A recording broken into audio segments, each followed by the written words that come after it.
Stephen Walker for WI Proud, bringing you your Artist of the Month, Executive Director Allison Krzych of the Pump House. What's the most surprising thing about your job? Ooh, the most surprising thing about my job. The politics. I mean, really. Art in Wisconsin is funded 50 out of 50 states. 10 cents out of every dollar goes to the arts from state of Wisconsin funding. So tuning into that. Also, the Pump House is a great example of public-private partnership. Our building is owned by the city of La Crosse, and we've been supported through that since 1977. So we are a long-term lessee of this building. We're a steward of the building. So politics. That's so interesting. First off, I didn't know the first part. So 10 cents of every dollar in the state of Wisconsin goes towards arts funding in some way, shape, or form. Correct. I did not know that. Yeah, it actually got worse this year. Okay. It actually got worse. Across the river in Minnesota, it's like they're second out of 50 states. Okay. So it's a lot of private funding in the state of Wisconsin Sure. that helps keep all of our arts going. But here's the conundrum. The arts as an economy is $10.3 billion in Wisconsin. So we are contributing to the economy of Wisconsin, but we're not being funded that well. So we have a lot of room for opportunity. A lot of time to make great change. This is exactly why I wanted to do this segment, because I don't think people understand that. I'll be honest, I'm a dummy. I look at this stuff and I'm like, pretty, but there is a whole business and a whole model and a whole state hierarchy behind all of this, and you deal with it daily. Yeah, and I'm learning. I think Sure. that's another big thing. The biggest thing about my job is that I'm learning as I'm doing. So I've never been an executive director before, and it's invigorating, but also very humbling. So how did you get here? That's a good question. I've had 3 different roles at the Pump House, and I came here in October of 2020, so height of the pandemic, and it was actually a grant that funded my role as assistant director. The previous executive director, Tony Asher, who had been in the position for 20 years, was retiring, and so she wanted to bring on someone to, think about 20 years of working for an organization. There is so much knowledge about important things, but also little things that you wouldn't think about. So I got to be a sponge. That's how I ended up at the Pump House. And then I became interim director when Tony retired, and then I applied for the executive director role. But I've had many past lives. Sure. So I've owned my own business. I've ran a coffee shop. I have renovated historic buildings. I have worked in the wedding industry. I've worked retail. Where do you see the Pump House in 5 years? Yeah, I'm going to hit you with that resume quick. This is a job interview now. No, where do I see the Pump House in 5 years? A lot of what I do is I try to look at where we've been to also navigate where we're going. We're going to be doing our 3 big buckets.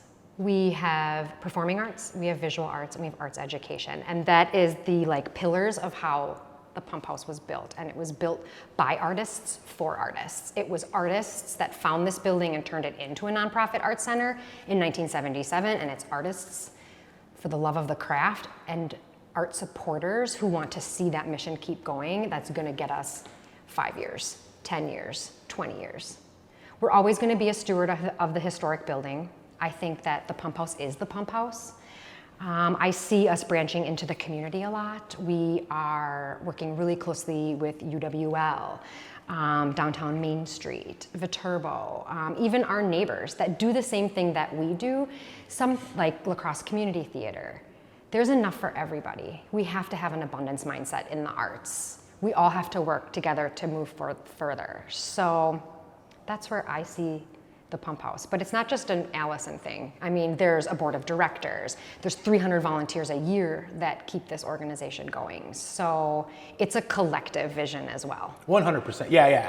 And I understand you're the figurehead, for lack of a better term, right now, but it's also as you steering the boat, to keep that analogy going. So, Right. So, in being someone that's in the theater arts myself, you're absolutely right. There is no, it's not competition between you and across the street. It's, Right. They're doing shows that you can't, and vice versa, right? Exactly. The same with the galleries. Like, we're sitting in a gallery now that has 2 local artists, because one of them is literally in-house, but she got the gallery before. Yeah. And then the other one you said is from La Crosse as well. Who's out? Yes, Who's Joan out? Geary, and she's from the suburbs of Chicago. Okay. And Midwest. Midwest, yeah. So, Have you been amazed by the depth of art here in our area? wow. The massive support for artists and the craft and the practice is huge.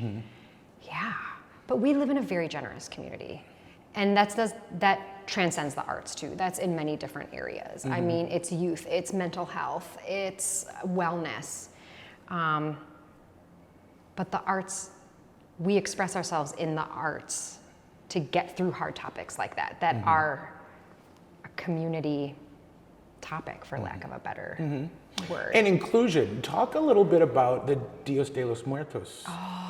So we go back to the conversation of like where you see yourself in 5 years, connecting with the community and amplifying underserved voices. So through our galleries, we always want to amplify cultural voices that may be unheard.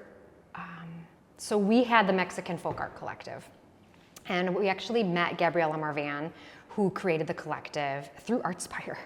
The Mexican Folk Art Collective is about 25 different artists from Mexico, but also immigrant Mexican Americans who live in the United States. So it's a marriage of traditional art and contemporary art, and how they come together, and how they learn from families and generations of traditional art, but also make it their own. So we had an exhibition, and then we also had performances. So, and it was offered free to the public. So there was no barrier to learn about cultures that people may not know about, or like that they're nervous about.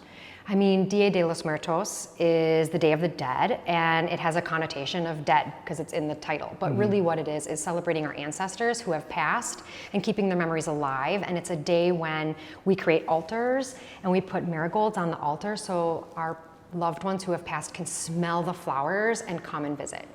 And one of the most powerful things that happened during that exhibition was a gentleman came in and we were talking about what the altar was, and he looked at the altar and he said, "There's a picture of my grandfather on the altar. How did that get there?"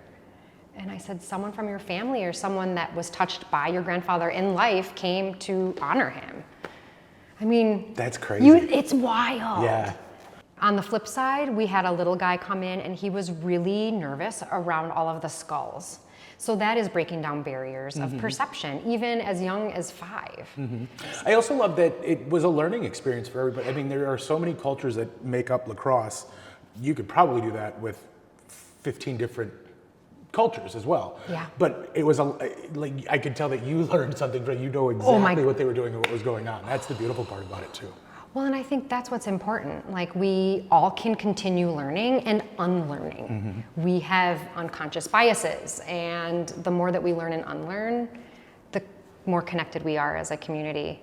Our next exhibition, our next cultural exhibition is the Woodland Tribe exhibition, coming up in November through January of 2024, and that's curated by Robert Blackdeer, who is a Ho-Chunk Nation.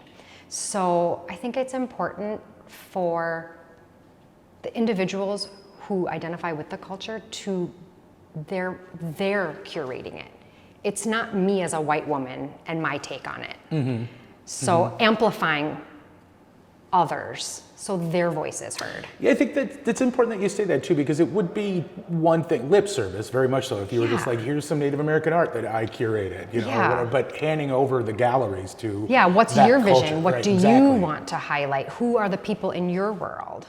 So That's coming, you said November? November. That's part 1 of my interview with Allison Krzych, Executive Director of the Pump House Regional Arts Center, the B-Framed Gallery's WI Proud Artist of the Month for June 2024. Learn more about the Pump House, its history, and what they're offering by visiting thepumphouse.org. Part 2 of the interview, where Allison and I talk about breathing new life into the building, the live performances the Pump House has been offering, as well as what's to come in the next year, will be coming soon. You can find my discussions with Allison and all of the B-Framed Gallery's Artist of the Month content at wiproud.com on the Artist of the Month page under the WI Proud Originals tab. I'm Stephen Walker for WI Proud.